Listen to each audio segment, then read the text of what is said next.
안녕하세요. 안녕하세요. 저는 지금 웹드라마 쪽에서 많이 활동하고 있는 배우 서수민이라고 합니다. 저는 성공회대학교 문화대학원에 재직하고 있는 김창남입니다. 더숲 트리오라고 우리 학교 교수들 저 말고 두 분, 네. 그래서 세 명이 일종의 직장인 밴드죠. 저는 주로 이제 노래 부르고 기타 치는 그런 활동을 하고 있어요.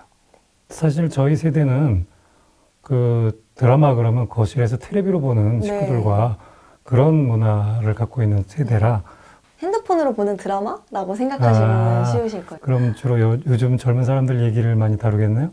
네, 아무래도 저도 지금 대학생 역할을 하고 있고 내용 전체가 대학교 캠퍼스 학생들 얘기라서 20대 분들이 많이들 좋아해 주시는 것 같아요. 선생님의 대학 생활이나 20대 혹시 얘기를 들어볼 수 있을까요? 생각해보면 저희 대학 시절은 별로 이렇게 행복하지 않았어요. 별 낭만도 없었고 굉장히 살풍경한 시절이었다고 생각해요. 대학 안에 늘 경찰이, 전투 경찰이 상주를 하고 있었고 또 뭐 곳곳에서 늘 거의 매일 최루탄이 터졌고 또 뭐 내 눈앞에서 친구들이 끌려가고 잡혀가고 이런 모습을 늘 봐야 되는 그런 시절이었으니까 무슨 낭만 찾고 막 우리끼리 기분 좋다가도 우리가 이렇게 행복해도 되나 내가 지금 이런 자의식이 문득 생길 만큼 지금 생각해보면 참 불행한 세대의 대학 시절이었다는 생각을 해요. 학교 안에 경찰들이 상주해 있는 거예요? 네네. 그래서 뭐 조금이라도 학생들이 모여서 뭐 노래라도 부르면 바로 이제 와가지고 끌려가고 그런 시절이었죠. 1987이라는 영화에서도 네네. 그런 내용이 많이 나왔던 것 같은데 선생님 대학 시절이랑 비슷한 내용 같아요. 바로 그런 시절이었어요. 누가 다시 20대 시절로 돌려보내줄까? 그러면 대부분 사람들이 좋다고 그러지 않겠어요? 근데 저는 싫어요. 그 시절로 다시 돌아가기 싫어요. 왜요? 너무 힘들었으니까. 불행하고 불편하고 늘 불안하고 그런 시절이었으니까. 뭐 언제 나도 잡혀갈지 모르는 상황이라는 느낌이 늘 있었고 실제로 많은 이른바 운동권 간 학생들이 감시당하고 그러던 시절이었잖아요. 아니 그 방금 말씀드린 영화에서도 6월 민주항쟁을 다룬 영화잖아요. 그리고 마지막에 그날이 오면? 이라는 노래가 나오는데 그 노래 나올 때 훨씬 더 슬퍼지고 뭔가 그 시대의 내용을 네. 들은 것 같아요. 그날이 오면이 이제 그 80년대 가장 대표적인 민중가요 중에 하나죠. 제 친구가 작곡한 노래고요. 네. 우리 세대가 늘 함께 불렀던 노래입니다. 민중가요라는 단어 자체가 좀 생소한데 그렇게 얘기할 수 있을까요? 운동권에서 운동하면서 불렀던 노래죠. 근데 이제 그 연원을 따지고 들어가 보면 그 독재 정권, 군사 독재 정권 시절에 어떤 사회에 대한 비판이나 이런 건 공식적으로 표현될 수가 없었어요. 그 대중가요나 이런 거 다 검열을 받았기 때문에 그런 노래들은 다 소위 지하화, 언더그라운드로 그래서 대학생들이 몰래 술을 먹거나 자기들끼리 이럴 때 부르거나 아니면 이제 나가서 시위를 할 때 부르거나 그런 노래들이 있었던 거죠. 그런 노래들을 이제 민중가요라고 부르는 겁니다. 원래 노래라는 게 굉장히 이제 비교적 짧고 또 쉽게 전파되는 속성을 갖고 있잖아요. 그래서 또 사회운동이나 혁명이나 이런 시기에는 늘 노래가 있었어요. 그래서 뭐 몇 년 전에 촛불 집회 기억나시죠? 네. 네. 거기도 그 많은 사람들이 그 오랜 기간 동안 그렇게 모일 수 있었던 데에는 노래가 있었다는 거죠. 노래가 있었기 때문에 가능했던 그 이제 민중가요를 그래서 우리가 과거 군사 독재 시절의 그런 상처와 그 역사적인 굴곡을 기억한다면 바로 민중가요를 얘기하지 않을 수 없죠. 그러니까 다 같이 뜻을 모아서 부르는 그런 노래였죠. 힘이 좀 강한 것 같아요. 꼭 그렇게 세고 막 싸우는 투쟁적인 노래만 있었던 건 아니에요. 민중가요 중에도 굉장히 이제 혼자 조용히 서정적으로 성찰적으로 그렇게 부르는 노래들도 많이 있었죠. 뭐 예를 들어서 님을 위한 행진곡 제목 많이 들은 것 같아요. 들어봤죠. 네. 이게 이제 80년대 가장 대표적인 민중가요라고 할 수 있어요. 광주항쟁의 역사를 배경으로 탄생한 노래이고 또 아침 이슬 네. 알죠? 네. 왜냐면 70년대를 대표하는 민중가요라고 할 수 있고요. 또 뭐 소라 푸르른 소라라든가 사계라는 노래도 있었고요. 네. 그리고 또 나중에 이제 80년대 후반에는 노동자 운동이 활발해지면서 노동가요들도 많이 나왔어요. 그래서 뭐 단결 투쟁가랄까 이건 굉장히 투쟁적인 그런 노래들도 많이 나왔죠. 들리는 노래들로 그냥 듣기만 했는데 그렇게 뜻이 있고 그런 것들이 다 민중가요라는 게 그렇죠. 혹시 금지곡이라고 들어보셨어요? 군사독재 시절에는 금지곡들이 참 많았어요. 특히 이제 70년대에 그 금지곡의 역사가 본격적으로 시작이 되는데 70년대 초반에 대학생들이 이제 나와서 그 당시 청년 세대들이 굉장히 그 당시의 정권의 가장 큰 저항 세력이었어요. 당시의 청년 세대는 그 사고방식이나 문화가 달랐죠. 네. 그래서 좀 자유롭고 그런 걸 좋아했어요. 그래서 젊은 세대 남자 대학생들이 머리도 기르고 이제 이런 문화들이 있었어요. 대학 시절에. 그런 걸 청년 문화라고 불렀어요. 근데 당시 박정희 군사독재 입장에서는 청년 문화가 아직 꼴 보기 싫은 거야. 왜냐하면 그 정권은 기본적으로 사회 전체를 군대처럼 만들고 싶어 했어요. 그래서 뭐 조국 근대화 맨날 그런 얘기 했지만 사실은 조국 군대화였어요. 그래서 미니스커트도 못 입게 하고 그러던 시절이거든요. 그때 그 청년 문화를 그래서 억압을 한 거죠. 그 과정에서 대학생들이 좋아하는 많은 노래들이 금지곡이 된 거예요. 그게 1975년에 그때까지 나온 모든 대중가요를 재심사해서 수백 곡을 동시에 금지를 시킵니다. 그리고 그 금지된 노래 중에 많은 노래가 이제 지하화해서 몰래 부르는 노래가 된 거죠. 이게 이제 민중가요의 시작인 거예요. 그리고 나중에 80년대가 되면 거의 대학마다 노래패들이 생겨. 노래 동아리들이. 이 사람들이 자기들이 직접 노래를 작곡하기도 하고 또 불리는 노래들을 모아서 악보집을 발간하기도 하고 또 불법 테이프를 제작하기도 하고 이러면서 이제 노래 운동이라는 게 활발하게 벌어지죠. 그게 이제 80년대 민중가요라고 할 수 있어요. 그럼 그 금지곡들은 계속 못 듣는 거예요? 그랬죠. 그 거짓말이라는 노래 들어봤어요? 그럼 제목은 들어봤는데 노래 들으면은 알 것 같기도 하고. 네. 이미 다 히트쳐서 다 알고 있는 노래인데 75년에 금지가 돼요.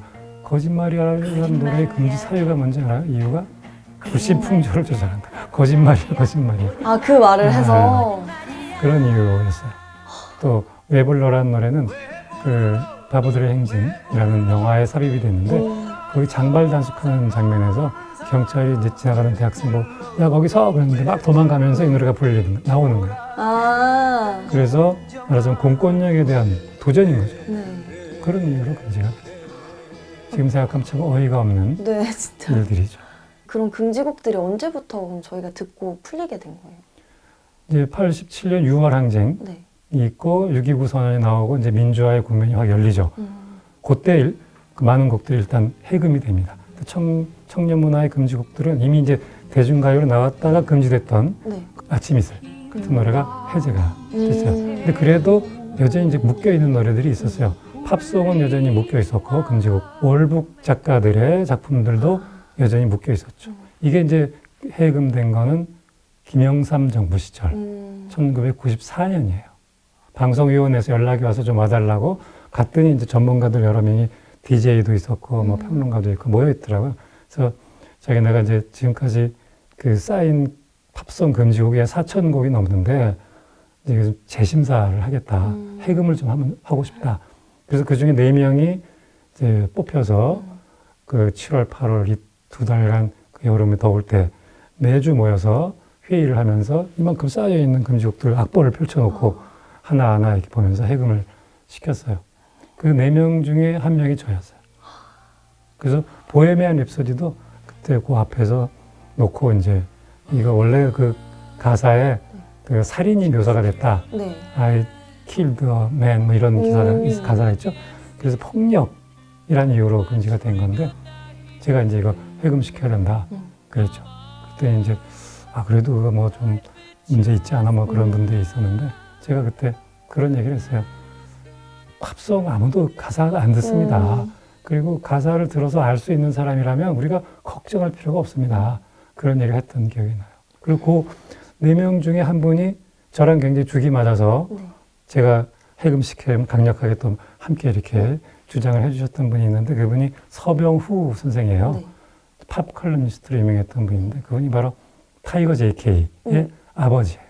아, 제가 아는 그 타이거 JK. 그렇죠. 그분하고 같이 저랑 해금을 시켰죠. 감사합니다. 제가 덕분에 그런 문화들을 다 접했던 것 같아요. 지금 K-팝, 뭐 전 세계적으로 한국 문화, 우리나라 문화들이 굉장히 유명해졌잖아요. 이게 말씀해주신 것처럼 예전에 그런 과정이 있어서 지금 이렇게까지 된 것 같고 이게 민주주의가 많이 발전되고 자유로워지면서 저희가 이렇게 접할 수 있는 게 아닌가. 그렇죠. 제가 이제 가끔 뭐 기자들이나 이런 데서 질문을 많이 받아요. 한류가 그렇게 갑자기 지금 세계를 놀라게 할 정도로 융성하게 된 원인이 뭡니까? 네. 뭐 여러 가지가 있을 거예요. 이를테면 뭐 디지털 시대가 와서 우리나라가 디지털 강국이니까 이제 그런 뭐 측면도 분명히 있고 그렇지만 하나를 대라 이유를 한다면 민주화죠. 만약에 민주화되지 않았다고 생각해 보면 군사 독재 시절이 지금까지 오고 있다고 생각해 보면 절대로 한류는 있을 수가 없어요. 왜냐하면 기생충이라는 영화 찍었겠어요? 못 찍었을 거예요. 봉준호라는 사람이 영화 했을까요? 아마 못했을 거예요.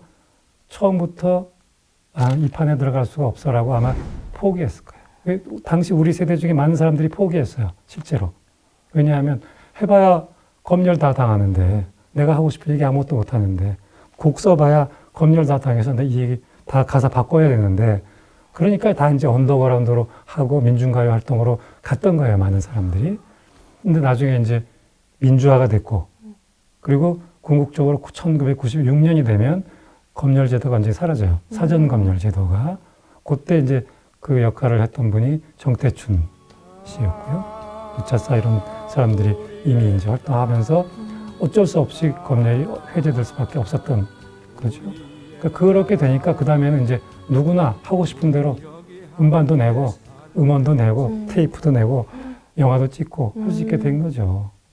지금 우리가 한국 대중문화의 어떤 그런 놀라운 저력 이건 사실은 바로 그런 과정 민주화됐고 그 속에서 자유로운 창작의 어떤 저변이 확대되고 문화적 다양성이 확보되고 이런 과정에서 가능했다. 그걸 꼭 기억해야 될 것 같아요. 네, 저도 기억을 하고 살아야겠어요. 너무 당연하게 보고 들었던 문화들이라서 민중가요가 이렇게 노래가 여러 개가 있는 줄 몰랐거든요. 그 민중가요 중에는 처음에 80년대에는 불법 테이프로 몰래 부르는 노래였다가 87년 이후 민주화 국면에는 그게 이제 조금씩 검열의 폭이 넓어지면서 합법적으로 그래서 방송도 타고 그랬던 노래들도 꽤 있어요. 예를 들면 노래를 찾는 사람들 들어봤어요? 이게 세트장에 LP판 노차싸 그렇죠. 이렇게 있더라고요. 네. 바로 이 음반들이 이제 노래를 찾는 사람들 음반인데 노래를 찾는 사람들이 부른 많은 노래들은 사실은 그 87년 이전에 그 지하에서 불리던 노래들이에요. 그게 민주화 국면이 열리면서 노차싸가 합법적인 활동을 하기 시작하면서 음반도 되고 심지어는 방송도 나오고 심지어는 가요 차트에도 올라가고 또 그 노래 중에 일부는 리메이크도 되고 그랬죠. 소라 부르는 사람은 MC 스나이퍼. 알아요, MC 예. 스나이퍼. 또 사계라는 노래는 거북이. 거북이 노래들도 몇 개 알아요. 예. 그런 식으로 리메이크도 되고 제가 사실은 노래를 찾는 사람들 창단 멤버예요. 이렇게 몰래 듣는 노래가 지금의 우리나라 민주주의를 다 만들어준 것 같아요. 너무 많은 좋은 이야기, 뜻깊은 시간이었습니다. 저도 즐거웠습니다. 감사합니다. 고맙습니다.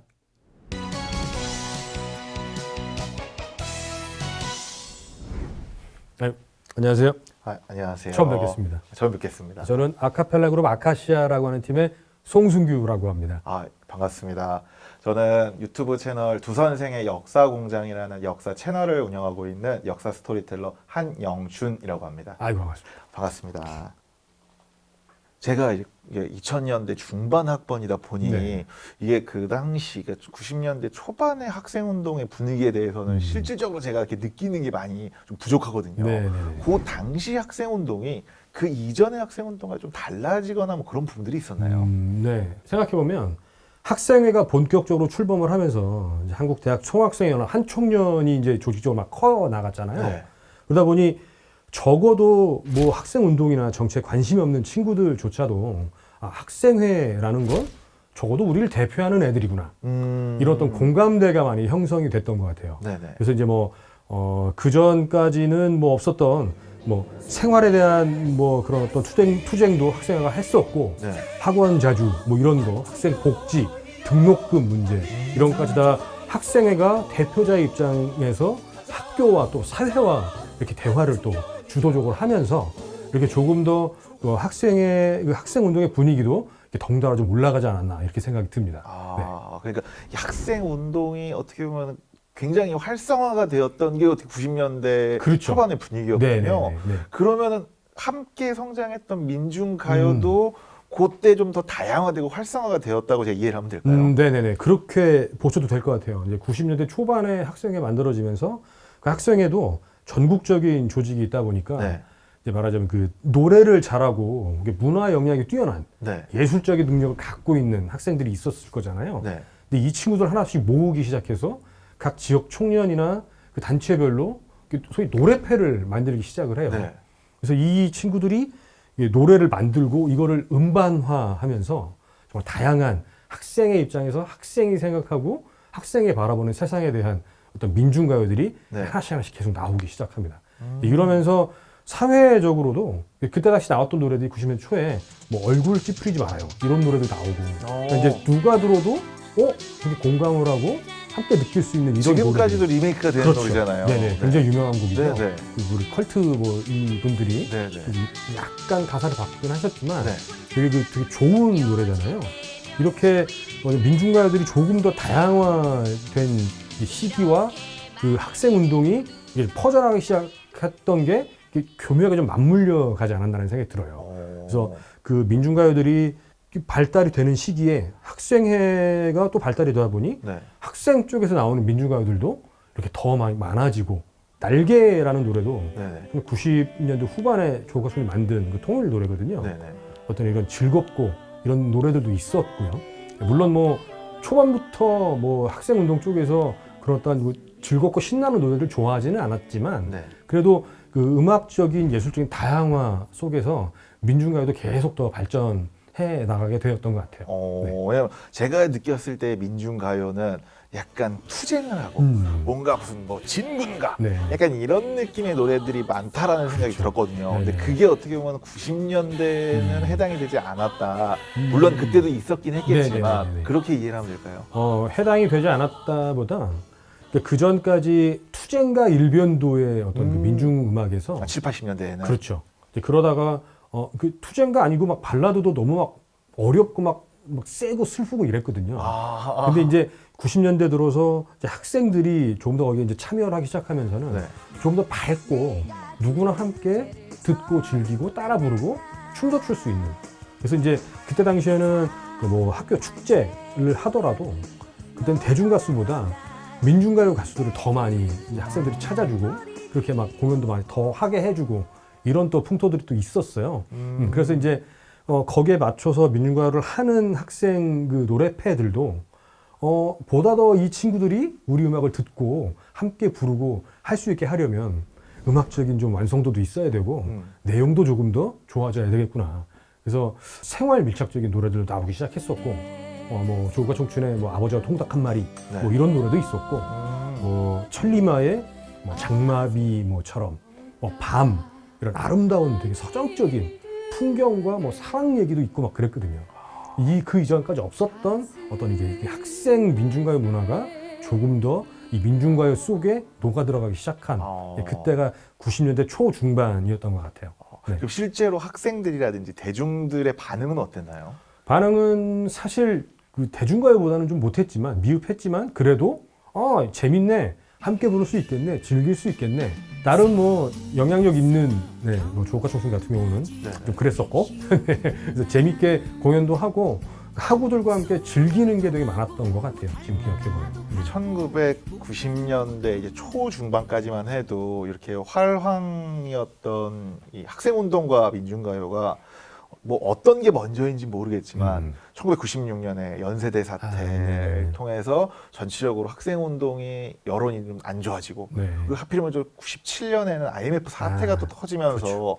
이 전체적으로 분위기가 사회 변혁이나 개혁보다는 개인의 생존으로 넘어가면서 사회, 문화, 정치, 경제가 급격하게 변화를 했거든요. 네, 네, 네. 그러다 보니까 전체적으로 학생운동이라든지 그리고 이 사회 변혁을 함께 꿈꾸고 있는 이 민중가요들도 좀 위축되었다라는 느낌이 저는 드는데 실제로는 네, 네, 네. 어땠나요? 사실 그 96년 연대 항쟁, 연대 사태를 겪으면서 학생운동이 확 한 번에 쇠락을 하다 보니 네.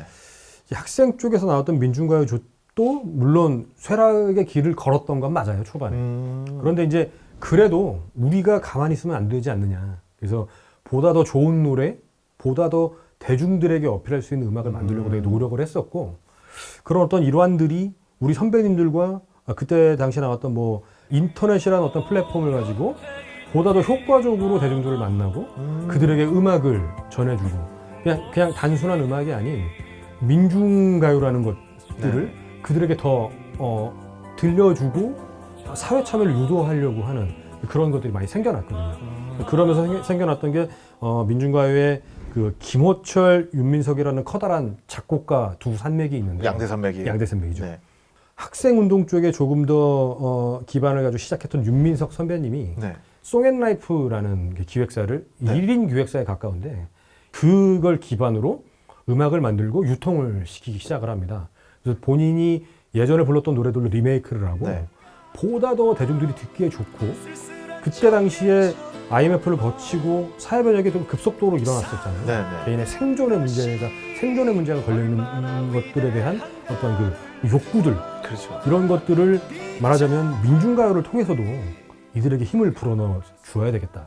거기서 나왔던 음악들이 인터넷이라는 어떤 그 매체를 통해서 좀 이렇게 많이 퍼져 나갔었고 실제로 그 정말 많은 대중 집회에서 민석영의 노래가 불려지고 그게 향유되고 막 그랬었어요. 네. 그래서 이제 그런 어떤 민중가요도 물론 학생운동이 쇠퇴를 함은 있었지만 그게 오히려 어떻게 보면 음악적인 예술적인 어떤 다양함과 발전에 있어서는 어떤 또 약이 되지 않았나 뭐 이런 생각이 드네요. 그 인터넷이라는 플랫폼을 통해서 그렇죠. 그 민중가요 내에서도 플랫폼이 생기면서 그렇죠. 좀 더 대중들과 소통할 수 네. 있었던 그런 그러면서 기회가. 보다 더 좀 듣기 쉽고 부르기 쉽고 이지 리스닝 뭐 이런 음악으로 네네. 민중가요도 투쟁가 일변도보다는 투쟁가조차도 조금 더 세련되게 만들 수 있거든요. 네네. 이런 것들을 그 발전적인 노력을 하면서 90년대 말에는 그래도 사회 노래패들의 어떤 노력도 있었고 물론 이제 학생운동이 쇠퇴를 하고 한 청년이 없어지면서 학생 노래단들은 이제 자취를 감췄지만 이제 이 사람들이 사회로 나오면서 예전에 학생으로서 어떤 경험을 바탕으로 조금 더 좋은 노래들을 조금 더 젊고 밝은 노래들 사회 변혁에 말하자면 함께 할 수 있는 노래들을 만들려고 노력을 더 해왔던 것이 아닌가 싶습니다. 네. 네. 1990년대부터 2000년대 초반까지 학생운동과 이 민중가요 노래패에 대한 이야기를 들어봤는데요. 오늘 정말 좋은 노래와 이야기 정말 감사했습니다. 아이고 예, 별 말씀을 다 하십니다. 저도 오늘 되게 옛날 생각하면서 이런 얘기하니까 너무 즐거웠습니다. 오늘 되게 좋은 시간 만들어 주셔서 저도 참 감사합니다. 감사합니다. 네, 감사합니다. 안녕하세요. 반갑습니다. 네, 반갑습니다. 네, 저는 민중가요 그룹 꽃다지에서 노래하고 있는 정혜윤이라고 합니다. 안녕하세요. 저는 배우 배지혜라고 합니다. 네, 반갑습니다. 반갑습니다. 지혜 씨는 연기를 하신다고 들었어요. 네. 그래서 제가 어제 요 며칠 지혜 씨가 어떤 작품을 하시는지 보고 왔거든요. 네. 짧은 대본이라고. 네. 그래서 봤는데 재밌더라고요. 너무 감사합니다. 그래서 저는 노래를 하니까 네. 연기의 세계도 많이 궁금하거든요. 그래서 지혜 씨는 어떻게 연기의 길로 들어오게 됐는지 여쭤봐도 될까요? 저는 엄마랑 어릴 때부터 드라마 보는 걸 너무 좋아했는데 우연히 드라마를 보다가 저거 나도 할 수 있을 것 같은데? 라는 호기심이 들더라고요. 그래서 그때부터 연기에 대한 관심을 갖게 됐고 19살 때부터 본격적으로 연극영화과 입시를 준비하면서 연기를 시작하게 됐습니다. 네. 제가 듣기로 지금 현직 민중 가수라고 그러니까 민중가요라고 이제 말을 하면 많은 분들이 잘 모르시거나 네. 아니면 좀 편견이 좀 많이 있는 것 같아요. 그래서 그냥 우리가 살아가면서 겪는 무슨 사연이나 많은 이야기들이 있잖아요. 네네. 그거를 담은 노래라고 생각하시면 될 것 같고, 그리고 또 그 중에서도 약간 어려움을 갖고 계신 분들, 그러니까 부당한 어떤 일에 처해서 네. 자기 목소리를 내고 싶은데 잘 안 되는 경우가 많잖아요. 그래서 함께 그분들과 함께 하면서 그 내용을 담아서 이제 전달해 드리고 같이 힘도 내고 이제 같이 부르는 노래가 민요가요가 아닐까 싶고, 또 살면서 또 좀 나은 세상을 보고 싶잖아요. 네네. 좀 더 더불어 같이 함께 사는 세상을 많이 바라는 분들과 함께 할 수 있는 노래가 민중가요가 아닐까라고 생각하면서 네. 네, 부르고 있습니다. 민중가요. 저는 제가 떼창이라고 생각하면 네네. 이철이 월드컵이 되게 기억이 남거든요. 그렇죠. 네. 대단했죠. 네, 그때 키스 코리아 네. 그 노래 부르면서 길거리에 사람들 다 같이 나와가지고 응원하고 했던 게 제가 되게 어렸음에도 불구하고 생생하게 기억에 있거든요. 네. 그러면 역사 네. 속에서 네. 역사 현장에서 떼창처럼 이렇게 다 함께 불렀던 노래가 정확히 어떤 것들이 있을까요? 물론 민중가요는 항상 그런 자리에 있었지만 그래서 같이 불렀던 노래 중에 하나가 이제 세월호 관련해서 이제 진실은 침몰하지 않는다라는 노래가 있었고, 그리고 또 항상 광화문에서 모여서 많이 함께 했잖아요. 그래서 다시 광화문에서 라는 노래가 있어요. 우리나라라는 이런 음악 그룹 노래가 있었고, 대한민국은 민주공화국이다 이런 노래도 있었죠. 아마 들으시면 알 수도 있지만 대표적으로 세 개의 노래를 많이 불렀던 것 같아요. 네. 민중가요의 특징이 가장 큰 특징이라고 하면 이렇게 다 함께 할 수 있고 함께 부르는 노래이다. 맞나요? 네, 이거 맞죠. 같은 마음으로 모인 사람들이 같이 한 입으로 부른 노래이기 때문에 같이 공감을 많이 하는 네, 노래이기도 네, 하고, 네. 그래서 같은 율동을 하면서 마음을 모으는 경우도 많았거든요. 뭐 특히 이제 대학생들을 위주로 많이 하긴 했지만 네. 그래도 어떤 그런 큰 어떤 집회나 문화제 때 보면은 딱 그 반주만 나오면 딱 뛰쳐나와서 같이 율동하고 그런 노래들이 몇 곡이 있어요. 네, 네. 예, 뭐 예를 들어 바위처럼이라든가, 아마 그것도 민중가요의 큰 특징이 아닌가.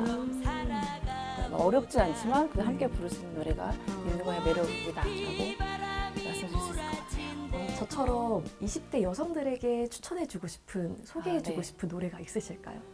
많죠. 민들레처럼이라는 노래가 있어요. 그래서 박노해 시인의 시에 조미나라는 작곡가님이 붙이신 노래인데, 가사를 보면 특별하지 않을지라도 결코 빛나지 않을지라도 흔하고 너른 들풀과 어우러져 거침없이 피어나는 민들레라는 그런 가사가 있거든요. 그래서 그때 저도 약간 자존감 떨어지고 약간 힘들 때 그 가사를 보면서 살짝 이렇게 눈물도 흘리면서 위로를 많이 받았던 기억이 있어서 일하시면서 네, 약간 네. 위로가 필요할 때 네. 도움이 되지 않을까. 그리고 이제 제가 아무래도 결혼을 하고 네. 이제 아기가 있을 때부터 네. 데리고 다니면서 활동을 했기 때문에 그 경험담을 이제 가사로 써가지고 만든 노래가 있어요. 네, 그래서 네. 그 제목은 한결이라고, 예, 저 딸이거든요. 네, 네, 네, 네. 아기 때부터 제가 데리고 다니면서 같이 활동을 했으니까 그 이제 이야기를 담은 노래를 네. 알려드리고 싶어요. 아직 때가 아니시지만 네. 결혼하시고 그러면 조금 힘들 때 네. 도움이 되지 않을까? 좀 위로가 되지 않을까? 네, 제가 요즘 너무 음악들이 시끄럽고 아이돌 음악도 너무 음, 귀가 아프게 느껴질 때가 있더라고요. 막 어두운 노래는 아니고 막 발라드 같이 좀 잔잔한 노래라 들으시면 귀도 편해지시고. 너무 네. 좋을 것 같아요. 아까 민들레처럼이라는 곡도 네네. 짧게 들었지만 너무 와닿고 네. 제가 한번 꼭 들어보도록 하겠습니다. 굉장히 오랜 시간 민중가수로 일을 하신 것 같은데 어쩌다가 민중가수가 되신 거예요? 저도 이렇게 학교 들어와서 이제 제가 노래 부르는 걸 좋아했거든요. 네네. 그래서 동아리는 노래 부르는 동아리를 한번 들어가야 되겠다라고 이제 찾아봤어요. 네네. 근데 있더라고요. 아, 근데 처음부터 민중가요를 알고 들어간 건 아니고 네. 들어가 보니까 네. 그래서 그때만 해도 대학 동아리에 민중가요 동아리라든가 어떤 그렇게 있었어요. 네. 제가 공감할 수 있는 뭐 가사나 아니면 멜로디가 많아서, 그리고 가사를 보니까 우리나라의 현실이라든가 어떤 그런 사회적으로 약간 제가 모르고 있던 게 많더라고요. 저도 이제 뭐 더 나은 사회를 만들기 위해서 좀 더 보탬이 되고 싶다. 이러면서 이제 계속 노래를 지금까지 하고 있는 거죠. 지금 함께 활동하시는 팀이 가장 오래된 노래패 중에 하나라고 네. 들었는데 네. 맞을까요? 네, 맞고요. 네. 네. 또다지가 1992년도에 창립을 했어요. 아, 네, 그래서 원래 그 전에 다르게 활동하겠던 두 팀이 합쳐서 92년도에 끝까지 창립을 한 거거든요. 네네. 그래서 올해가 30주년이 됐습니다. 30주년. 네, 그래서 지금까지 네. 또 함께 해주신 분들한테 감사하기도 하고, 네. 또 어떤 기념하는 일을 좀 만들어 보고자 뭐 음반도 준비하고 있고, 또 공연도 하려고 준비 조금씩 하고 있어요. 그럼 30주년 기념 공연 하시는 건가요? 그렇죠, 해야죠. 올해는 아니고 네. 뭐 내년이나 이렇게 계획을 하고 있습니다. 그러면 지금 꽃다지처럼 아직 활동하시는 분들도 많으신가요? 그때 한참 민중가요가 많이 불려질 때에는 팀이 좀 많았어요. 근데 지금 없어지기도 했지만 그래도 아직 우리나라라는 노래 그룹이 있고, 네. 뭐 희망새. 요즘에는 좀 솔로로 활동하시는 분들이 좀 더 늘어난 것 같아요. 네. 그래서 또 아니면 그 팀 안에서 네. 자기 고유의 개성을 가지고 솔로 음반을 내서 또 개인 활동을 하시는 분들도 계시고요. 저한테는 아직도 민중가요라는 게 좀 생소하고 낯설고 그런데 네. 민중가요 하면 저는 근데 좀 세다라는 느낌이 강하거든요. 세고 좀 진지하고 좀 무거운 분위기 네. 이런 느낌이 강한데 집회만 떠올려 봐도 머리에 막 빨간 띠 두르고 조끼 같은 거 입고 좀 강하잖아요. 그쵸. 네. 네. 요즘은 어떤가요? 요즘에도 어떤 그런 현장이나 집회에 가면은 그런 분위기가 많죠. 뭐 지나가시는 분들한테 뭐 시끄럽기도 하겠지만 어쨌든 그런 자리는 왜 싸우는지 또 어떤 걸 알려야 하는지 그런 게 좀 알아야 되는 자리잖아요. 네. 그리고 서로 힘을 내서 싸워야 되는 자리기도 하고, 네. 그래서 이제 그런 노래를 많이 틀기도 하지만, 네. 그리고 그 안에 들어가 보면은 그렇지 않은 노래도 많거든요. 그러니까 꼭 힘을 내야 된다는 게 꼭 뭐 으쌰으쌰 해야 되고 네. 크게 시끌벅적하게 해야 되는 것만은 아니잖아요. 네. 그래서 그냥 민중가요 보면은 아까도 말씀드렸지만 그렇게 서로를 위로하고 자기한테도 위로가 되는 노래가 많아요. 그리고 밝은 노래도 많고, 그리고 아까 춤추면서 할 수 있는 노래들도 꽤 있고, 네. 그래서 요즘은 SPC 집회 현장에 가보고 좀 젊은 사람들이 많이 모이는 자리에 가보면은 그냥 일반 대중가요를 개사해서 자기 개사해서 자기네들 의미를 담아서 하는, 물론 꼭 민중가요는 아니지만 네. 민중가요 역할을 하고 있는 네, 그런 노래들도 있죠. 그게 아마 새로운 문화라면 문화가 될 수 있고, 네. 좀 나이 드신 분들, 할머니, 할아버지가 많이 모이는 자리에 가보면은 그 내 나이가 어때서, 네. 내 나이가 어때서라는 노래도 개사를 해서 할머니, 할아버지들이나 나이 드신 분들 하고 또 젊은 사람들 같이 부르면서 힘을 내기도 하거든요. 또 얘기 드리고 싶은 노래 중에 하나가 정교조 노래패에서 만든 가지오라는 노래가 있어요. 네. 그 노래도 이제 함께 부르면서 세지 않은 노래, 세지 않고 아주 즐겁게 같이 하면서 싸울 수 있는 노래라고 할 수도 있죠. 오늘 이렇게 좋은 이야기들 많이 나눠주셔서 감사하고 저랑 또 이렇게 네. 시간도 보내주셔서 너무 감사합니다. 저도 요즘에는 20대 만날 일이 별로 없거든요. 그래서 오늘 일이 정말 소중하고 귀한 시간이 된 것 같아요. 네, 감사합니다. 감사합니다. 그리고